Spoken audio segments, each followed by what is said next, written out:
Hello, everyone. The card I drew for this week is all about togetherness. Archangel's love heal. So, we've all gone through a lot of trauma, a lot of interesting stuff coming up, having to go deep down and re-evaluate. We've spoken about this in the past couple of weeks. So this week's energy is very slow. It's almost as if we have to go into hibernation and slow down a bit to adapt to this energy of the week.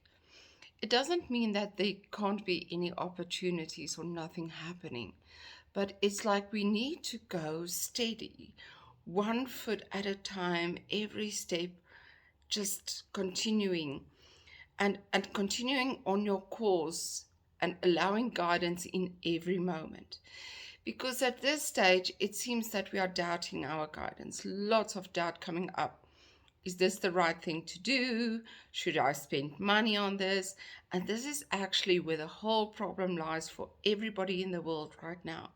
Because as soon as the war started, because of one man's decision to start a war, the whole world has gone into this belief of struggle and of suffering.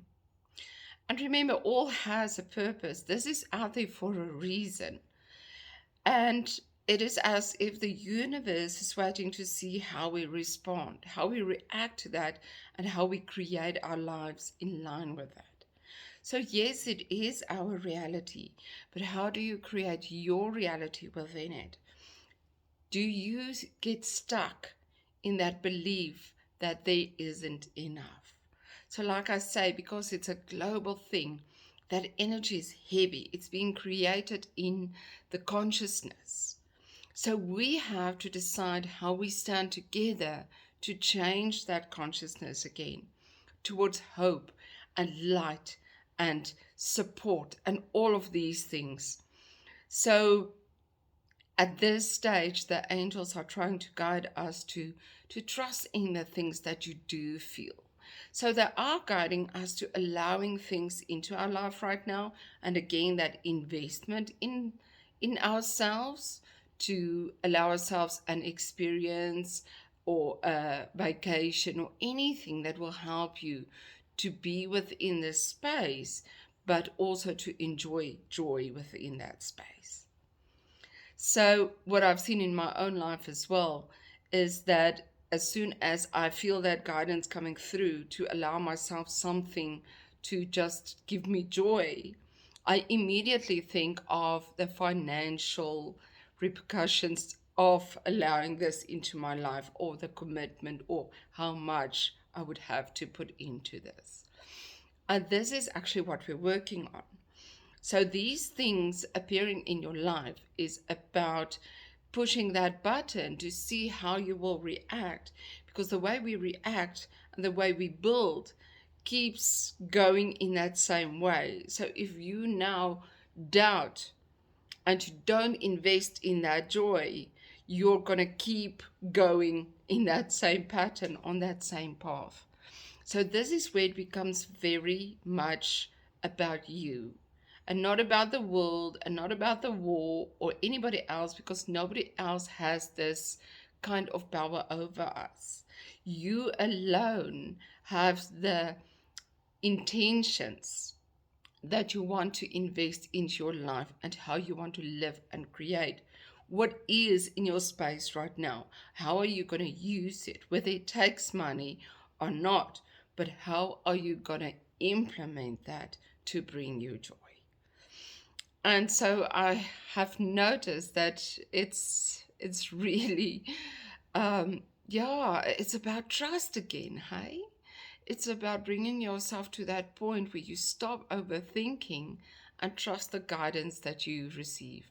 And I felt in myself that I have been blocking my guidance because I doubt what I feel, because I'm not sure if it's going to be right for everybody. And again, it's that thing, but is it right for you?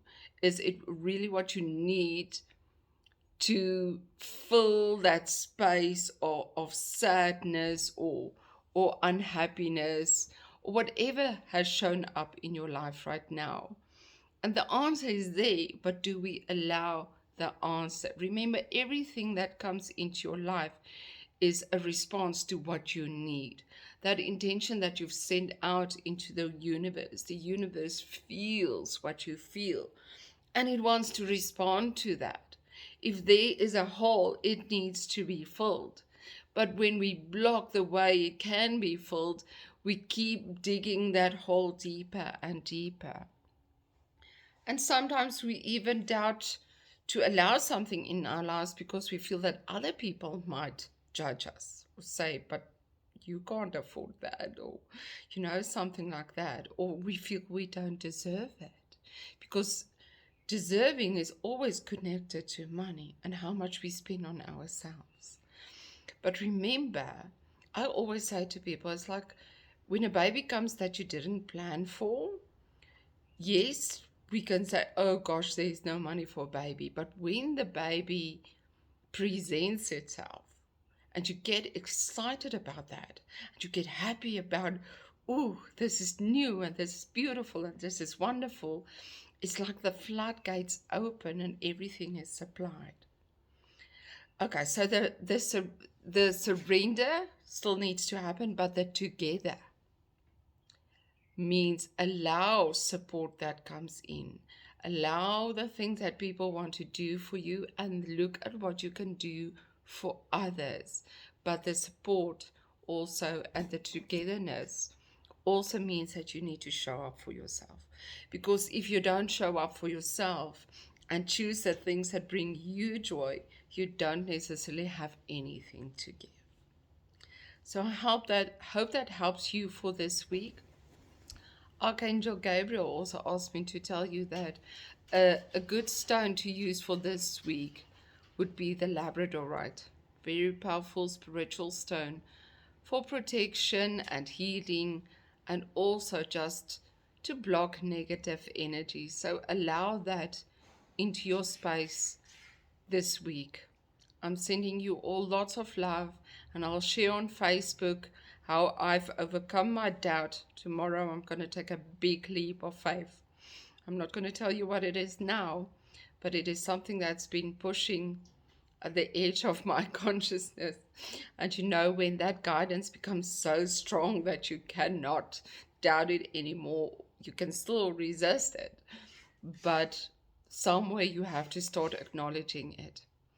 So I'll share that during the week, the big blessing that I'm allowing back into my life. Although it's going to take a big investment from me, I'm going to trust and I'm going to do it. And I'm going to trust Spirit and the universe to supply for me and my family. Take care. Lots of love always. Bye, guys.